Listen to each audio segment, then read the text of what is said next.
अस्सलाम वालेकुम everyone, welcome back to my channel. इस वीडियो में मैं आपको रिसर्च के हवाले से कुछ इम्पॉर्टेंट टॉपिक्स के बारे में गाइड करूँगी, जिसमें पहले है इंडक्टिव रीजनिंग क्या होती है, उसकी कौन कौन सी टाइप्स होती हैं और इंडक्टिव और डिडक्टिव रीजनिंग के अंदर क्या फ़र्क होता है।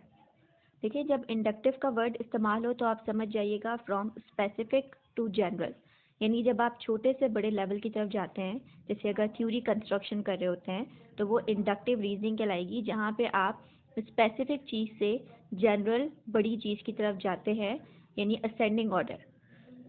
ऑन दी अदर हैंड, अगर डिडक्टिव का वर्ड सुने तो आप समझ जाइएगा अपोजिट टू इंडक्टिव, यानी कि जनरल से स्पेसिफिक की तरफ आना, या फिर on the other hand descending order.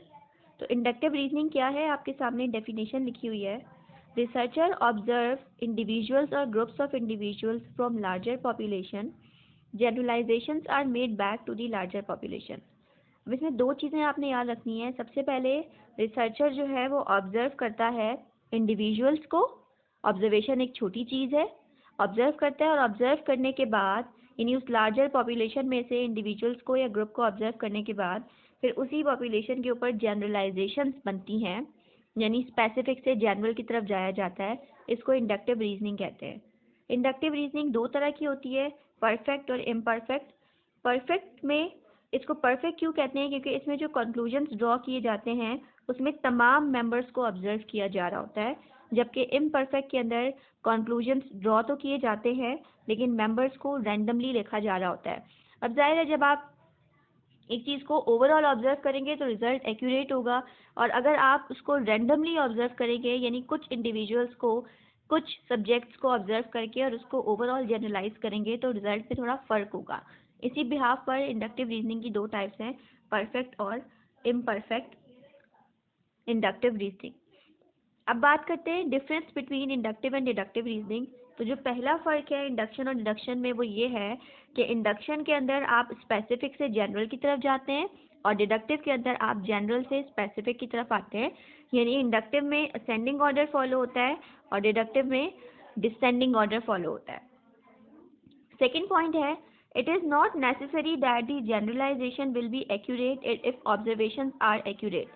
लाजमी नहीं है कि आप जो स्पेसिफिक चीज़ को ऑब्जर्व करके जनरल चीज़ डेवलप करेंगे, जनरलाइजेशंस करेंगे, वो बिल्कुल एक्यूरेट हो, लाजमी नहीं है। जैसे आपके सामने एग्जांपल लिखी हुई है, फॉर इंस्टेंस, ये देखिए आपके सामने एग्जांपल है, teacher used PPT in the last class so she will use PPT tomorrow.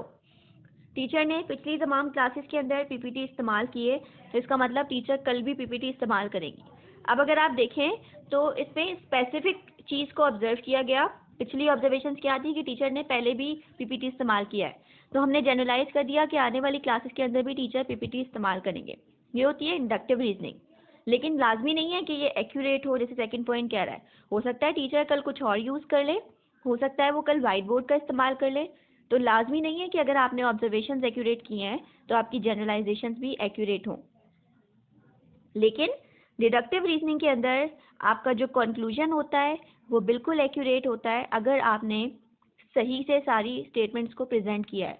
मिसाल के तौर पर, अगर मैं कहती हूँ कि सामने जो कॉन्फ्रेंस है, उस कॉन्फ्रेंस के अंदर 30 साल और उससे बड़ी उम्र के लोग बैठे हैं, क्योंकि मारिया भी उसी कॉन्फ्रेंस में है, तो अंडरस्टूड सी बात है कि मारिया की उम्र भी कम से कम 30 साल होगी। तो ये होती है डिडक्टिव और ये एक्यूरेट है, क्योंकि आपने जनरल चीज़ को देखा है और उसको आप स्पेसिफिक की तरफ लेके जा रहे हैं। जिस हॉल में वो बैठी हुई है उसमें तमाम लोग 30 या उससे अबव साल के हैं, तो इससे ये चीज़ सामने आती है कि उसकी उम्र भी कम से कम 30 साल होगी। तो ये छोटा सा एक चार्ट है, फ्लो चार्ट है, जो मज़ीद डिडक्शन और इंडक्शन को बता रहा है।